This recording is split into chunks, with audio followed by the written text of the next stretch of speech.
আল্লাহর নবী বিশ্ব নবী মুহাম্মদুর রাসূলুল্লাহ সাল্লাল্লাহু আলাইহি ওয়াসাল্লাম তিনি বলেন, উম্মতের দল রে, গোটা পৃথিবী জুড়ে যারা ইসলাম প্রতিষ্ঠিত করতে চাও, দিন প্রতিষ্ঠিত করতে চাও, তামাম পৃথিবী জুড়ে যাদের দিলের মধ্যে তামান্না রয়েছে তোমার মাধ্যমে তুমি ইসলাম জিন্দা করবা, তোমার মাধ্যমে ইসলাম গোটা পৃথিবী জুড়ে তুমি প্রতিষ্ঠিত করবা, উম্মত রে জেনে রাখো চারটি কর্মসূচি রয়েছে। যে চারটি কর্মসূচির মাধ্যমে তোমার নবী বিশ্বনবী মুহাম্মদ সাল্লাল্লাহু আলাইহি ওয়াসাল্লাম আমল করেছিলেন, সেই চার কর্মসূচির মাধ্যমে আমল করার কারণে আল্লাহ তাআলা আমার মতন এই বিশ্বনবীর মাধ্যমে মুহাম্মাদের মাধ্যমে গোটা তামাম পৃথিবী জুড়ে কালিমার জান্দাকে উড্ডীন করে দিয়েছিলেন। বলেন সুবহানাল্লাহ। ও মুসলমান ভাইরা আমার, আল্লাহর নবী পয়গম্বর আরবি বলেন চারটি কর্মসূচি আমি সংক্ষিপ্ত আকারে বলে দেব। এই চার কর্মসূচির মধ্যে দেখবেন আমাদের সমাজের পরতে মানুষ এমন রয়েছেন যারা ইসলামকে মহব্বত করে, দিনকে মহব্বত করে, ধর্মকে মহব্বত করে, গোটা পৃথিবী জুড়ে ইসলাম জিন্দা করতে চায়, কিন্তু তালাশ করলে পাওয়া যায় ওই ব্যক্তির নিজের মধ্যেই ইসলাম খুঁজে পাওয়া যায় না। বহু মানুষ আছে এমন, সেই ইসলাম প্রতিষ্ঠিত করতে চায়, কিন্তু তার দিকে তাকাইলে পরে, তার পরিবার ফ্যামিলির দিকে তাকাইলে পরে, তার নিজের মধ্যে খুঁটিনাটি কিছু থাকলেও কিন্তু পরিবারের মধ্যে ইসলামের লেশা পর্যন্ত তালাশ করে পাওয়া যায় না।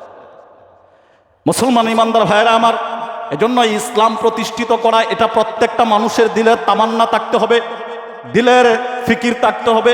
যেমন আপনার সংসার পরিচালনা করার জন্য, সংসারের চাহিদা পূর্ণ করার জন্য যেমন অর্থ সম্পদের আপনার দিলের মধ্যে ফিকির থাকে, ঠিক তেমনিভাবে গোটা পৃথিবী জুড়ে আমার ব্যক্তিগত জীবন থেকে নিয়ে রাষ্ট্রীয় জীবন পর্যন্ত সমস্ত সেক্টরগুলোতে আল্লাহর দিন তথা ইসলামকে, হুকুমতকে জারি করার চিন্তা এবং ফিকির দিলের মধ্যে রাখতে হবে। যদি কোনো একজন ব্যক্তি ইসলামকে জিন্দা রাখতে চায়, ঈমানকে জিন্দা রাখতে চায়, ঈমানকে মজবুত বানাইতে চায়, আল্লাহর পয়গম্বর আরবি সাল্লাল্লাহু আলাইহি ওয়াসাল্লাম বলেন, উম্মত তাহলে শুনো চার কর্মসূচি। তার মধ্যে এক নম্বর কর্মসূচি হলো মুসলমান, এক নম্বর কর্মসূচি হলো ইলম অর্জন করা, ইলম অর্জন করা। এক নম্বর কর্মসূচি হলো কোরআন হাদিসের ইলম অর্জন করা। কথা খুব ভালো করে বুঝেন। এক নম্বর কর্মসূচি হলো কোরআন হাদিসের পর্যাপ্ত পরিমাণ ইলম অন্বেষণ করা, অর্জন করা। মুসলমান, ইলম অর্জন করা এই বিষয়টা তো আমরা একেবারে এটার হাল ছেড়ে দিয়েছি। মনে হয় এটা আমাদের ইলম অর্জন করার কোনো প্রয়োজনীয়তা নাই, এটা বুঝি শুধুমাত্র হুজুর আর কাঁধের উপরে রয়ে গেছে। এটা বুঝি আলেম যারা আছে তাদের জন্যই মনে হয় ইলম অর্জন করা, আমাদের জন্য নয়। কিন্তু না ভাই, মুসলমান ভাই, খুব লক্ষ্য করে বুঝেন যে ইলম অন্বেষণ করা এটা শুধু আলেমদের উপর দায়িত্ব নয়। ইলম অন্বেষণ করা, ইলম শিক্ষা অর্জন করা প্রত্যেকটা মুমিন মুসলমানের জন্য আল্লাহ তাআলা ফরজ করে দিয়েছেন। নামাজ পড়া যেমন ফরজ, রোজা রাখা যেমন ফরজ, হজ করা যেমন ফরজ, যাকাত প্রদান করা যেমন ফরজ, আল্লাহ তাআলা ঠিক তেমনিভাবে ইলম অন্বেষণ করাও ফরজ বানিয়ে দিয়েছেন।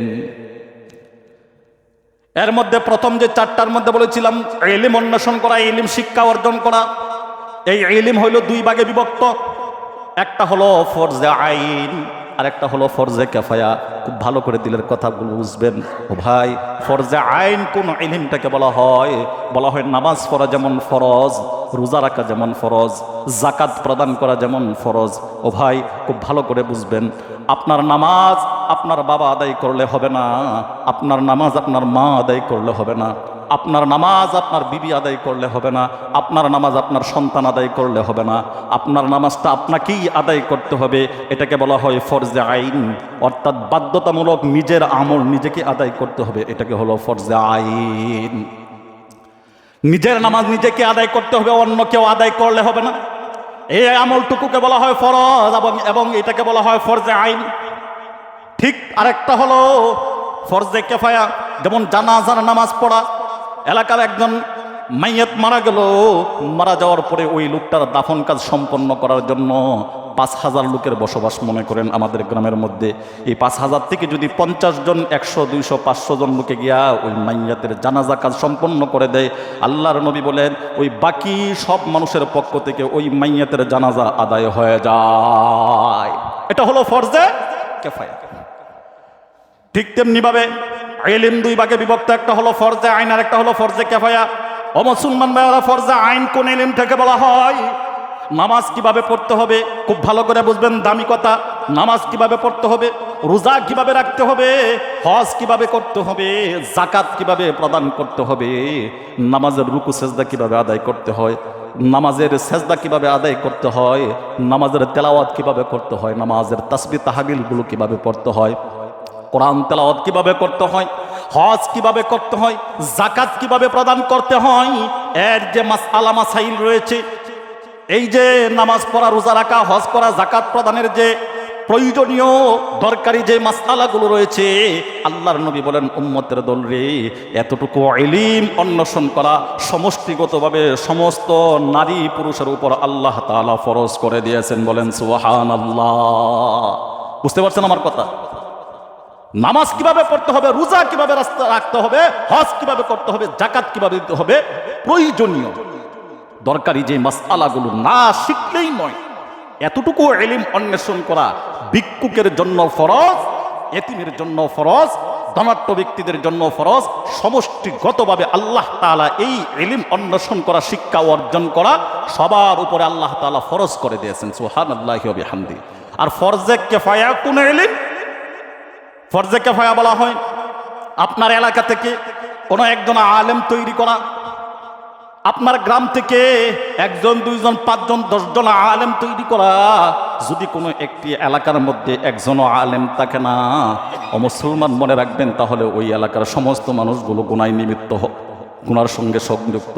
যদি একজন আলেমও গ্রামের মধ্যে থাকে না, তাহলে সমস্ত গ্রামবাসী এই যে ইলম শিক্ষা অর্জন করার ফরজে কিফায়া তরক করার কারণে প্রত্যেকের গুনাহগারের মধ্যে লিপ্ত হয়ে গেছে। একজন আলেমও যদি গ্রামের মধ্যে না থাকে না, তাহলে সমস্ত মানুষগুলো কি হবে? গুনাহগার হবে। অর্থাৎ আলেম হওয়া, মুফতি, মুহাদ্দিস, শাইখুল হাদিসের ডিগ্রি অর্জন করা, এটা হলো ফরজে কিফায়া। আর ফরজে আইন হইল কোনটা ভাই? যে নামাজ পড়তে হবে, রোজা রাখতে হবে, হজ করতে হবে। নামাজ 2 রাকাত কিভাবে পড়বো, এই মাসআলাগুলো জানা, এটা হলো আপনার উপর কি? ফরজে আইন। যেমন নামাজ পড়া ফরজে আইন, রোজা রাখা যেমন ফরজে আইন, ঠিক তেমনি ভাবে এই এতটুকু ইলম শিক্ষা অর্জন করা প্রত্যেকটা মুমিন মুসলমানের উপর আল্লাহ তাআলা ফরজে আইন করে দিয়েছেন। সুবহানাল্লাহ। আমি যে কথা বলতেছিলাম, ইসলাম প্রতিষ্ঠিত করতে চাইলে 4 কর্মসূচি পয়গম্বর আরবি সাল্লাল্লাহু আলাইহি ওয়াসাল্লাম নিজেও 4 কর্মসূচির উপর আমল করেছিলেন এবং তামাম গোটা উম্মতে মুহাম্মাদীকে পয়গম্বর আরবি সাল্লাল্লাহু আলাইহি ওয়াসাল্লাম সবক দিয়ে গেলেন, ও উম্মতের দল, তোমরা যদি গোটা পৃথিবী জুড়ে ইসলাম জিন্দা করতে চাও, তাহলে 4 কর্মসূচির ভিতরে প্রবেশ করে যাও। 4 কর্মসূচির ভিতরে যদি প্রবেশ করতে পারো, অটোমেটিকলি হতে পারে তুমি গাজী, হতে পারো দিনমজুর, হতে পারো একজন ভিক্ষুক, হতে পারো খেটে খাওয়া একজন মানুষ। চেহারা কোনো সৌন্দর্যতা নেই, চেহারার মধ্যে কোনো মাধুর্যতা, কণ্ঠের মধ্যে কোনো মাধুর্যতা নেই, তোমার রূপ যৌবন তেমন কোনো কিছু নেই, ধনসম্পদ তুমি নেই, সমাজের একজন জীর্ণ শীর্ণ মানুষ, একেবারে ছোটখাটো একজন মানুষ। আল্লাহর নবী বলেন, উম্মত রে, এই 4 কর্মসূচি যদি তোমার মধ্যে থাকে, তুমি যত শ্রেণীর নিকৃষ্ট মানুষ সমাজের হও না কেন, আল্লাহর কাছে দামি, আর তোমার মাধ্যমে আল্লাহ তাআলা গোটা পৃথিবী জুড়ে ইসলামের ঝান্ডা উড্ডীন করে দিবেন। একজন কালো কুস্তি বিস্তি একজন মানুষও যদি হয়, 4 কোয়ালিটি বিশিষ্ট যদি হয়, তাহলে মনে রাখবেন, সুন্দর চেহারা আল্লাহ তাআলা দেখেন না। যদি সুন্দর চেহারা দেখে বিচার করতেন, তাহলে বেলালের মতন হাফসি কালো একজন মানুষকে আল্লাহ তাআলা এত সম্মান আর ইজ্জত দান করতেন না। আল্লাহ তাআলা চেহারা দেখা মানুষের উপর, চেহারার উপর ডিফেন্স করে সিদ্ধান্ত গ্রহণ করেন না, সম্মান দান করেন না। সম্মান দান করেন গুণের উপর ভিত্তি করে।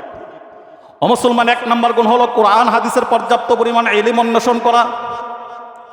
আর 2 নম্বর গুণ হলো, খুব শর্টকাটে বলে দিতেছি, কত বাজে, সব শর্টকাটে বলি, যেটা 2 নম্বর হলো, 1 নম্বর কোরআন হাদিসের পর্যাপ্ত পরিমাণ ইলম অন্বেষণ করা। আর 2 নম্বর গুণ হলো মুসলমান ভাইরা আমার, দাওয়াতে তাবলীগের মেহনত। দাওয়াতে তাবলীগের মেহনত খুব ভালো করে বুঝবেন। দাওয়াতে তাবলীগের মেহনত হলো গাট্টিনিয়া মসজিদে মসজিদে গিয়া দাওয়াতে তাবলীগের মেহনত করলাম, শুধু এটার মধ্যেই কিন্তু দাওয়াতের কাজ সীমাবদ্ধ নয়। আমি ভাবতেছি গাট্টিনিয়া মসজিদে নামাজ আদায় করলাম, এটা বন্ধ করেন না, এটা বন্ধ করছেন তো করছেনই, বসেন আপনি, সমস্যা, এটা বন্ধ করেন। আচ্ছা থাক, বোন খুব ভালো করে বুঝলেন কথাটা। কি জানি বলতেছিলাম, 2 নম্বর তাবলিগ। এখন আমরা সাধারণত ভাবি কি যে তাবলিগ মানে ওইটাকে বলা হয় যেটা গাড়ি নিয়ে মসজিদে মসজিদে মসজিদে গিয়া দাওয়াতের কাজ করে, এদেরকে মনে হয় তাবলিগের মানা হলো এই দাওয়াত। তাবলিগের মানা কি ভাই, কথা বলেন, তাবলিগের মানা কি? দাওয়াত। দাওয়াত মানে কি? আমি আপনাকে নামাজের দাওয়াত দিলাম, আমি আপনাকে হজের দাওয়াত দিলাম, আমি আপনাকে জাকাতের দাওয়াত দিলাম, আমি আপনাকে যে কোনো একটি নেক কাজের দিকে দাওয়াত দিলাম, এটাকেই বলা হয় তাবলিগ। এজন্য বলা হয়েছে, রাসূল করিম সাল্লাল্লাহু আলাইহি ওয়াসাল্লাম বলেন, শুধু দাওয়াতে তাবলিগ গাটি নিয়ে যাওয়ার নাম তাবলিগ নয়, বরং অন্যকে দ্বীনের প্রতি আহ্বান করার নাম তাবলিগ। যদি কোনো একজন ব্যক্তি প্রতিদিন নিয়মিত অন্যকে দ্বীনের প্রতি আহ্বান করে, দাওয়াত দেয়, পয়গম্বর আরবি সাল্লাল্লাহু আলাইহি ওয়াসাল্লাম বলেন তার মধ্যে 4 কর্মসূচির 2 নম্বর গুণ সে অর্জন করে নিয়েছে। সুবহানাল্লাহ। 3 নম্বর গুণ হলো, মুসলমান ভাইয়ের আমার, 3 নম্বর গুণ হলো তাজকিয়ায়ে নফস। তাজকিয়ায়ে নফস মানে কি? আত্মশুদ্ধি কলব। আত্মশুদ্ধি কলব। বর্তমান যেটা পীর মুরিদি, বর্তমানে এটা বড় একটি কঠিন একটা সাবজেক্ট। এখানে আমি যে কথাগুলো বলতেছি এক একটা বিষয়ে মিনিমাম 1 জুমা করে আলোচনা করার দরকার, আর না হয়তো আপনাকে বোঝানো সম্ভব না। ইলম কি জিনিস এটা সম্পর্কে একদিন আলোচনা, আর দাওয়াতে তাবলিগ মানে কি এটা সম্পর্কে একদিন আলোচনা করা। তাজকিয়ায়ে নফস কাকে বলে এটা শুরু শর্টকাটে, যেহেতু সময় কম, সর্বোচ্চ 1 থেকে 2 মিনিটের ভিতরে শেষ করার চেষ্টা করব। দাওয়াতে তাবলিগের পরে যে আত্মশুদ্ধি কলব তাজকিয়ায়ে নফস বলা হয়েছে, এটা কেমন? তাজকিয়ায়ে নফস দেখেন, আমি আপনার এখানে বসে থেকে নামাজের ওয়াজ করতেছি, কথায় কথায় নামাজের ওয়াজ করতেছি। ভাই, আমাদের উপর আল্লাহ তাআলা 5 ওয়াক্ত নামাজ ফরজ করে দিয়েছেন। এটা বাধ্যতামূলক। 5 ওয়াক্ত নামাজ যদি কেউ না পড়ে, তার ঈমান থাকে না, সে কবরের মধ্যে আযাবে পাকড়াও হবে, জাহান্নামে নিক্ষিপ্ত হবে। আমি যে ওয়াজটা করলাম, কথাটা বললাম, এটা কি আমার বানানো কোনো কথা বললাম না ডাইরেক্ট আল্লাহ তাআলার পক্ষ থেকে আমি বললাম? আমার কথা সত্য। এখানে 50 জন 100 জন মানুষের সামনে আল্লাহ তাআলার পক্ষ থেকে সত্য কথাটা বলার পরেও কাহারো জন্য এই কথাটা জুলুম হয়ে গেছে, লোড হয়ে গেছে, কাহারো জন্য এই কথাটা কম হয়ে গেছে। যেমন বাস্তব প্র্যাকটিক্যাল, যে দৈনন্দিন 5 ওয়াক্ত নামাজ নিয়মিত আদায় করেন, তার জন্য আমি যদি বলি ভাই 5 ওয়াক্ত নামাজ পড়েন, তার জন্য কম হয়েছে না ভাই? সে তো 5 ওয়াক্ত আদায় করতেই আছে, 5 ওয়াক্ত অলরেডি আদায় করতেছে, তার জন্য অতিরিক্ত আলাদা কিছু সবকের প্রয়োজন ছিল। সুতরাং তার জন্য আমার এই সবকটা তার জন্য কি হয়ে গেছে গা? কম হয়ে গেছে। যেই ব্যক্তি 5 ওয়াক্তের মধ্যে 3 ওয়াক্ত আদায় করে, এখন আমি ওয়াজ করলাম ভাই 5 ওয়াক্ত ফরজ, এই ব্যক্তির জন্য কিছু বোঝা হয়েছে কি হয়েছে না? কথা বলেন না কেন? বোঝা হয়েছে না কিছু? কারণ সে কি 3 ওয়াক্তের, সে 3 ওয়াক্তের মুসল্লি, বা আমি পড়ি 3 ওয়াক্ত, 5 ওয়াক্ত হুজুরে ধরাইয়া দিল, তার মানে 2 ওয়াক্ত তার উপরে বোঝা হয়ে গেছে গা। আর যে শুক্রবারে আসে অথবা বাৎসরিক 2 কোন ঈদের মধ্যে আইসা কোনো সুরত কালি 2টা টুসি দেয়, এই ব্যক্তির জন্য তো এটা হার্ড বোঝার চাইতে বোঝা মনে করে যে হুজুর আমার উপরে গজব নাজিল করে দিচ্ছে। এজন্য দেখবেন ইমাম সাহেব যখন নামাজের ওয়াজ ভালো করে, হজের ওয়াজ, জাকাতের ওয়াজ, সুদের ওয়াজ ভালো করে করবে, একবারে কোরআন সুন্নাহ ভিত্তিক করবে, তখন যারা এটার সঙ্গে জড়িত না তাদের জন্য লোড হয়ে যায়, কঠিন হয়ে যায়, বোঝা হয়ে যায়, এন থেকে বাইরে যায় দুহানো, তখন ইমাম সাহেবের বিরুদ্ধে কিভাবে লাগন যাইব এটাই ফিকির থাকে তার মাথার মধ্যে কাজ করে, শয়তান তার মাথার ভিতরে ঢুকিয়ে দেয়। কারণটা কেন? তার তো আমার যে ওয়াজটা করছি এই ওয়াজটা তার জন্য না, এটা লোড হয়ে গেছে গা। এজন্য পয়গম্বর আরবি সাল্লাল্লাহু আলাইহি সাল্লাম বলেন, উম্মত, যদি তুমি ইসলাম জিন্দা করতে চাও, 3য় নাম্বার কর্মসূচি হলো তাজকিয়ায়ে নফস তথা আত্মশুদ্ধিওয়ালা কলব। তুমি কোনো হক্কানি বুজুর্গের হাত ধরে বায়াত গ্রহণ করো, মুরিদ হওয়ার পরে ওইখান থেকে আল্লাহর ওলি তোমাকে একে একে একটু একটু করে প্রতি মাসে অথবা 2 মাসে, 3 মাসে, 4 মাসে যখন তুমি তিনার কাছে যাইবা, তোমাকে আস্তে আস্তে ক্রমান্বয়ে সবক দিয়ে আস্তে আস্তে তোমাকে তুলতে থাকবে। প্রথমেই তোমাকে 5 ওয়াক্তর তালিম দিবে না, প্রথমে তোমাকে 1 ওয়াক্তর দিবে, 2 ওয়াক্তর দিবে, এইভাবে ধারাবাহিকভাবে তুলতে একেবারে মুখলেস একজন বান্দা হিসাবে যেন তোমার ইসলামের খুঁটিনাটি সমস্ত আমলগুলো তুমি আদায় করতে পারো, এইভাবে তোমাকে গঠন করে দিয়ে দিবেন। এই জন্য তাজকিয়ায়ে নফসের প্রয়োজন। 3য় নাম্বার গেল। 4র্থ নাম্বার হলো জিহাদ ফি সাবিলিল্লাহ। আল্লাহ চাহে তো আগামী শুক্রবার জিহাদ সম্পর্কে কিছু আলোচনা করার জন্য চেষ্টা করব, কারণ এই আলোচনাটা একান্ত প্রয়োজন। আমরা জিহাদ শুনলেই যেন মনে হয় এটা জঙ্গিবাদের নিশান, অথচ জিহাদ ইসলামের ফরজ বিধান।